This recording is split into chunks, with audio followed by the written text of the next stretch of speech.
नमस्कार दोस्तों, हमारी आज की इस कहानी का नाम है कपड़े।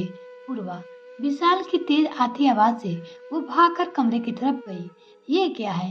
कितनी बार कहा है कि मेरी शर्ट प्रेस करके रखा करो और तुम हो कि सुनती ही नहीं हो। अब मैं क्या पहनूंगा? मेरे ऑफिस की जरूरी मीटिंग है। पूर्वा ने अलमारी की तरफ देखा। विशाल, इतनी सारी शर्ट तो प्रेस करके रखी हुई है, कोई भी पहन लीजिए। फिर एक शर्ट को मैं प्रेस वाले को देती तो मैंने सोचा दो चार कपड़े इकट्ठे हो जाएंगे तभी दे दूंगी। तुम्हारे पास तो बहाने तैयार है। मुझे तो यही पहननी थी, पर तुमसे तो दिमाग लगाना ही बेकार है। जाने तुम्हारा ध्यान किधर रहता है, एक भी काम ढंग से नहीं होता। और ये कहकर विशाल ने दूसरी शर्ट निकालकर पहन ली। अब खड़ी क्यों हो? नाश्ता लगा दो, फिर मुझे देर हो जाएगी। पूर्वा समझ नहीं पाती है विशाल को सुबह उठते ही क्या हो जाता है। पूरा घर सिर पे उठा लेता है। चिल्लाने लगते हैं। जब वो शर्ट प्रेस नहीं थी तो दूसरी पहन लेते। सबके सामने तमाशा बनाना क्या जरूरी था? कभी पूजा के मंदिर से आवाज आती है, पूर्वा, पूजा का घी खत्म हो गया है, तुमने डिब्बे में घी नहीं भरा। आखिर कोई भी काम तुझसे ढंग से और समय पर नहीं कर सकती क्या? ये आवाज पूर्वा की सास सरला जी की थी। वो बड़बड़ाती हुई आई और डिब्बे में घी भरकर ले गई। पूर्वा फिर हैरान थी। मम्मी जी, रोज दीपक जलाती हो, कभी घी खत्म हुआ उन्हें तो पता होना चाहिए। जब भी खुद ही भर लिया करो। तो इस तरह गुस्सा करने की क्या जरूरत है? वो कुछ और सोचती कि इससे पहले ससुर जी ने घर सिर पे उठा लिया। कोई मुझे चाय पिलाएगा क्या? किसी को फुर्सत नहीं है। इस रिटायर आदमी को पूछ भी ले। सरला जी रसोई में आई और चाय का कप लेकर चली गई। बहू आने के बाद भी मुझे रसोई से चाय लेकर देनी पड़ी, तो फिर काहे का आराम मिला? मैं जब शादी होकर आई थी, सास ससुर को कभी कहने का मौका नहीं देती थी। बोलने से पहले ही चाय पकड़ा देती थी। एक ही हमारी बहू आई है, इसे हर काम के लिए कहना होता है। कितने महीने हो गए शादी को, पर कोई भी काम ढंग से समय पे नहीं करता। पता नहीं ऐसा कब तक चलेगा। अब मैं खुद काम करूं या फिर अपने भगवान की सेवा करूं? पूर्वा चुपचाप सुन रही थी। उसके संस्कार उसे कुछ भी कहने से रोक रहे थे। वो सबका काम करने की कोशिश करती थी, पर कोई उसे खुश नहीं रहता था। हर वक्त कुछ न कुछ कमी निकालकर उसे डांट दिया जाता था। कभी कभी उसे लगता था कि उसने ये शादी करके गलती की। पूर्वा अपनी मौसी के बेटी में शादी में गई थी। वहाँ उसके दूर के रिश्तेदार भी आए हुए थे। जब वो महिला संगीत में डांस कर रही थी तो विशाल उसे एकटक देखे जा रहा था। उसे थोड़ी असहजता महसूस हुई, पर उसे बात को भुलाकर शादी में जी जान से लग गई। उसकी मौसी की बेटी कनक उसी की हम उम्र की थी। दोनों बहनें भी थी और सहेलियां भी थी। पूरी शादी में वो कनक के साथ ही रहती थी। विशाल कनक के साथ उसकी भी फोटो ले रहा था। शादी अच्छे से संपन्न हो गई। थोड़ी देर बाद पूर्वा की मम्मी आई। सुनो, हमारी पूर्वा के तो भाग खुल गए। उसके लिए रिश्ता आया है। जीजी के दूर के रिश्तेदार का बेटा है। एक ही बेटा है। विशाल अच्छी कंपनी में नौकरी करता है। मैं तो उसको मिलकर भी आ रही हूँ। मुझे तो बड़ा पसंद आया। ये सुनकर पूर्वा के पापा ने आशंका जताई। मुझे बेटी की शादी की जल्दी नहीं है। मैं चाहता हूँ कि पूर्वा जिसे मन से पसंद करेगी उसी से उसकी शादी करेंगे। केवल एक बार देखने से लड़के के गुण थोड़ी पता चलते हैं। जब तक बेटियां हाँ नहीं करेगी ये शादी नहीं होगी।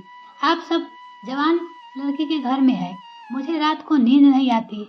मैंने तो लड़का फाइनल कर लिया है और मुझे भी लगा शादी अगले महीने कर देंगे। अब जीजी ने भी कनक की शादी तय कर दी और आप दोनों बाप बेटी के न करें। मैं इतना अच्छा रिश्ता नहीं जाने दूंगा।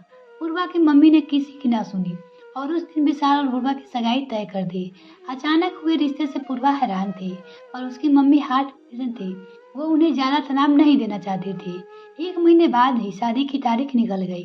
फोन पर विशाल ने बड़े प्यार से बात की थी तो उसे लगता था कि मम्मी का फैसला सही है। विशाल बड़ी ही इज्जत से बात करता था। विशाल से ज्यादा बातचीत भी नहीं हो पाती थी। अब एक महीने में ही प्री वेडिंग शूट, सगाई, गोद भराई, महिला संगीत और शादी भी थी। और बाकी शॉपिंग में कब एक महीना निकल गया और शादी का दिन भी नजदीक आ गया। पूर्वा दुल्हन बनकर विदा हुई तो मम्मी ने यही सीख दी कि बेटी, अपनी सास को अपनी माँ समझना। वो डांट दे तो यह लेना कि बड़ों का मान सम्मान करना। अब वो तो तेरा घर है। तेरा मायका तो आज से पराया हो गया। अब अपने घर के सुख दुख तुझे ही सहने हैं। कोई बड़ी बात हो तो मायके फोन करना, वरना छोटी छोटी बातें तू अपने तक ही रखना। मम्मी की यह सीख अपने पल्लू से गांठ बांधकर पूर्वा ससुराल आ गई थी। यहाँ आकर उसने सबको खुश रखने की कोशिश की, पर उसे तब बहुत बुरा लगता जब हर कोई उस पर चिल्लाता था।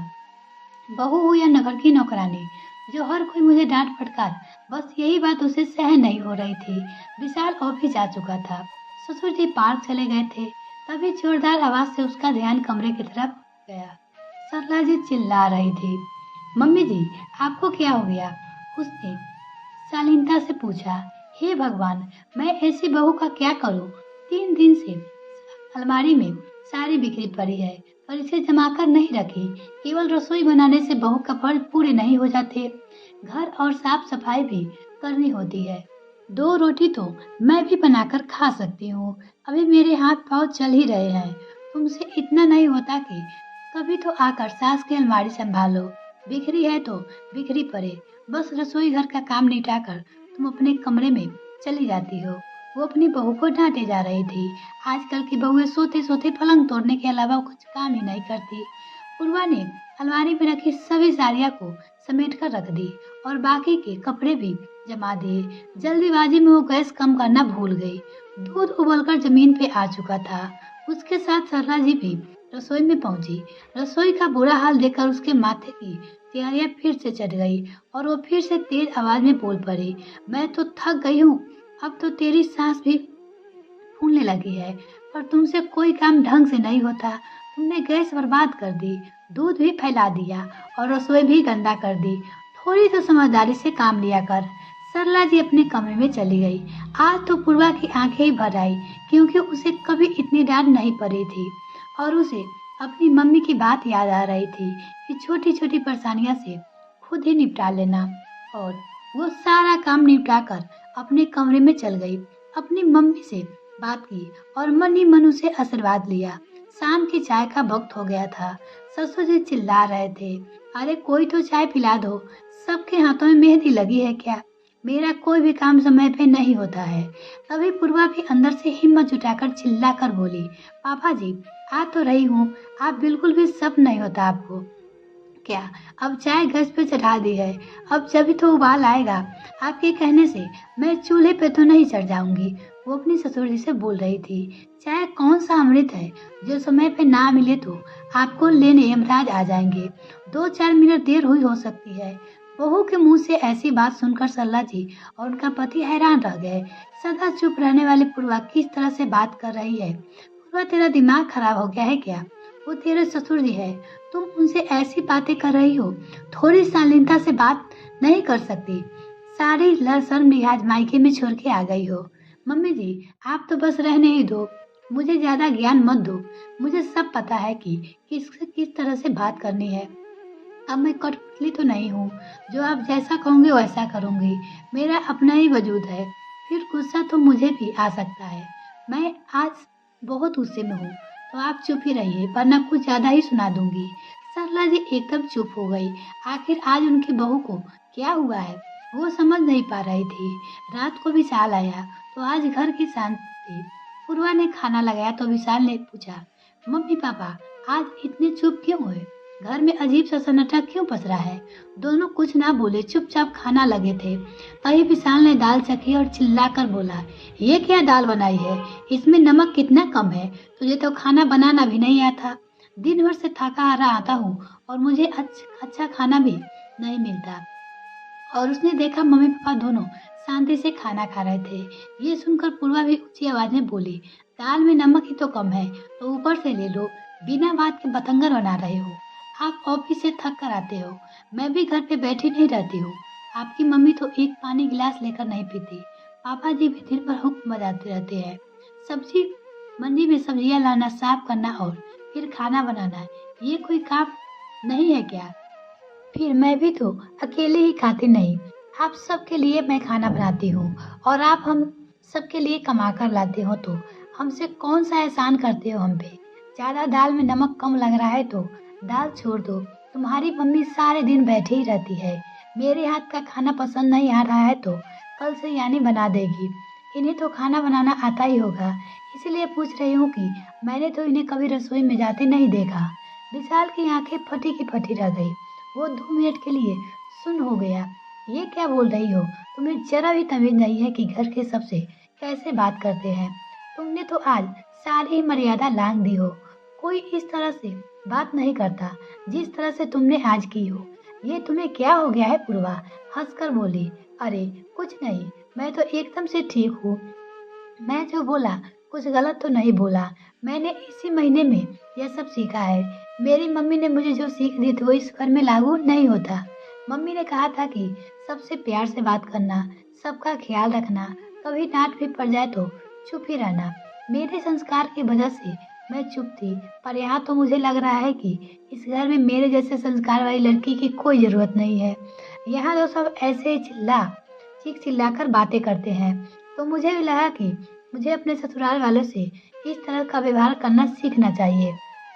मैं तो आप जब जैसे बोलते हैं वैसा ही तो बोल रही हूँ। यहाँ पापा जी मम्मी जी पर चिल्लाते हैं, मम्मी जी पापा जी पर चिल्लाते हैं और आप दोनों मुझे डांटते रहते हैं। विशाल भी छोटी छोटी बातें पर गुस्सा होकर मुझ पर चिल्लाते हैं। तो अब से मैं भी चिल्लाना सीख लिया है और मैं आप सबका ही अनुसार से कर रही हूँ। यहाँ कोई प्यार से बात तो करता ही नहीं। कोई काम गलत हो जाए तो उसे सही करना सिखाया ही नहीं, बल्कि चिल्लाकर डांटकर मुद्दा सुलझाया जाता है। मैं तो संस्कारी थी, पर मुझे यहाँ पर रहने के लिए यहाँ के सभी के तौर तरीके सीखने तो होंगे, तभी तो मैं अच्छे से रह पाऊंगी। घर में सास ससुर गुस्सा हो जाते हैं तो पति भी गुस्सा रहता है। तो मैंने भी सोच लिया है कि अपना व्यवहार अब ऐसे माहौल में मैं सीधी बनकर नहीं रहूं। रोज अगर आप सबकी डांट सुनूं तो मुझे अच्छा नहीं लगता। मेरा भी आत्मसम्मान है। मैं घर की बहू हूँ, सदस्य हूँ। आजकल तो नौकरों के साथ भी ऐसा व्यवहार नहीं किया जाता। फिर भी मैं इस घर की लक्ष्मी हूँ। आपने जैसे मेरे साथ व्यवहार किया, मैंने ही वैसा ही व्यवहार किया। आपको एक दिन में बुरा लग गया तो मैं महीनों से सहन कर रही हूँ। पूर्वा की बात सुनकर सब शर्मिंदा हो गए। सबने मिलकर वचन दिया कि आगे से वो इस तरह का व्यवहार नहीं करेंगे और सबसे प्यार से बात करेंगे। पूर्वा ने अपनी कोशिश से घर का माहौल प्यार और शांति में बदल दिया। धन्यवाद दोस्तों। ये कहानी आपको कैसी रही कमेंट सेक्शन में लिखना ना भूले। इसी तरह कहानी सुनने के लिए जुड़े रहे हमारे साथ। Thanks for watching this video. अगर मेरे चैनल को अभी तक सब्सक्राइब नहीं किया तो प्लीज मेरे चैनल को जल्दी से सब्सक्राइब कीजिए।